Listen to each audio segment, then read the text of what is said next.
আচ্ছা, এই কাজটা থেকে ফিরে আসা যায় না? আমার মনে হয় না যে আমি এই কাজ থেকে আর ফিরতে পারবো। আসসালামু আলাইকুম আরহামতুল্লাহি বরকাত। প্রিয় শ্রোতা বন্ধু, কেমন আছেন? আশা করি আলহামদুলিল্লাহ আপনারা প্রত্যেকেই ভালো আছেন।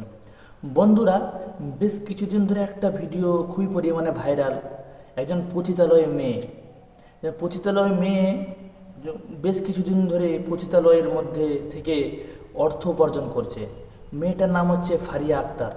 একজন ইউটিউবার আলেম ওনার কাছে গিয়েছিল কিছু কিছু কিছু অজানা তথ্য জানার জন্য।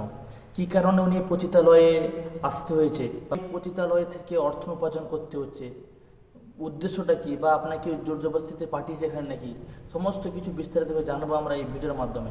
চলুন কথা না বাড়িয়ে প্রথম ভিডিওটা দেখি, তারপর বিস্তারিত আলোচনা করবেন ইনশাআল্লাহ। আপনার নাম কি? ফারিয়া।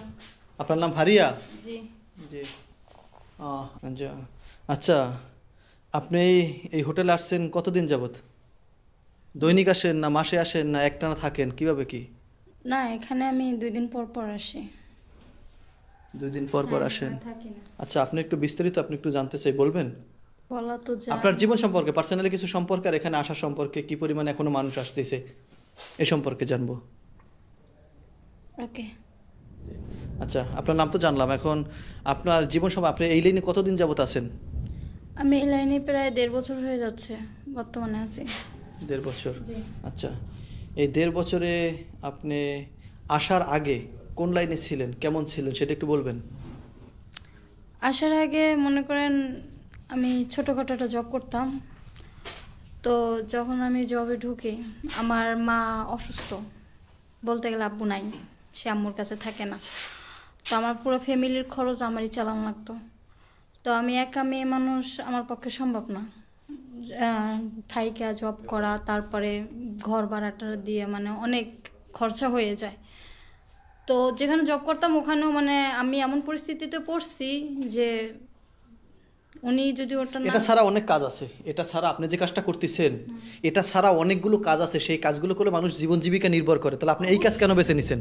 না না না, অবশ্যই আছে। আমার যদি এই কাজ বেছে এই কারণে নিছি যে আমার জব করতে যে যদি আমার দেহই যদি দিতে হয়, তাহলে ওরকম টাকার আমার প্রয়োজন নেই, তাহলে দেহ দিয়ে আমি টাকাটা কামাই করি। আপনি কি মনে করতেছেন অন্য কোনো কাজে দেহ দিতে হয়? অবশ্যই আমি এর জন্য পরিস্থিতির শিকার হয়েছি অনেক জায়গায়। অনেক জায়গায় পরিস্থিতির শিকার হয়েছেন। আচ্ছা, এই কাজটা থেকে ফিরে আসা যায় না? আমার মনে হয় না যে আমি এই কাজ থেকে আর ফিরতে পারবো। আপনাকে কোনো সরল পথ দেখাইছিল যে এই পথটা ভালো, এই পথে গেলে তোমার জীবন ভালো হবে, বা এই পথটা খারাপ, এটা ছেড়ে আসো, বা আমি তোমাকে বিবাহ করবো, এরকম কথা কেউ বলছিল?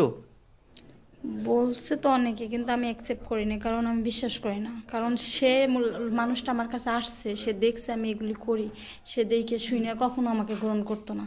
আমিও তো আসছি, অবশ্যই। আমি দেখছি আপনি এই কাজ করেন। জি।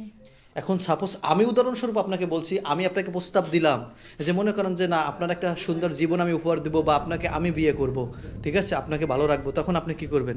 দেখি সে সঠিক পথে আসে কিনা, যাবেন সঠিক পথে? সেরকম পারফেক্ট মানুষ পেলে অবশ্যই ফিরে যাব। যদি আমার মতো একজন আসে? আলহামদুলিল্লাহ। হ্যাঁ, আলহামদুলিল্লাহ, চলে যাব। এখন তো আপনি 2 হাত ভরে টাকা কামাইতেছেন, জানি যে এই কাজে অনেক টাকা, এটা আপনাদের মুখের কথা, আমি তো আল্লাহ না করুক আমি কোনোদিন করি নাই, কিন্তু এই কাজে অনেক টাকা আমি শুনছি। এখন যদি সে আপনাকে নিয়ে রাখে অল্প কিছু টাকার বিনিময়ে, অর্থাৎ শুধু বাদ দিব আর ভালোভাবে রাখবো, এখন সেখানে কি আপনি থাকতে পারবেন? অবশ্যই আমি মেনে নিতে রাজি।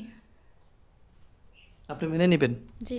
সম্মানিত বন্ধুরা, অল্প অল্প কথার বিনিময়ে কিন্তু সত্য কথাটা মুখ ফসকে বেরিয়ে গেছে, অর্থাৎ সে মানতে রাজি, অর্থাৎ যত বড়ই খারাপ হোক না কেন, ঠিক আছে, তার মনের ভিতরে কিন্তু ছোট্ট একটা জায়গা হলেও আবেগের ভালোবাসার জায়গা থাকে, এটা সবার ভিতরেই আছে, এটা তার ভিতরেও আছে, সেও কিন্তু এখনও ভালো হতে চায়।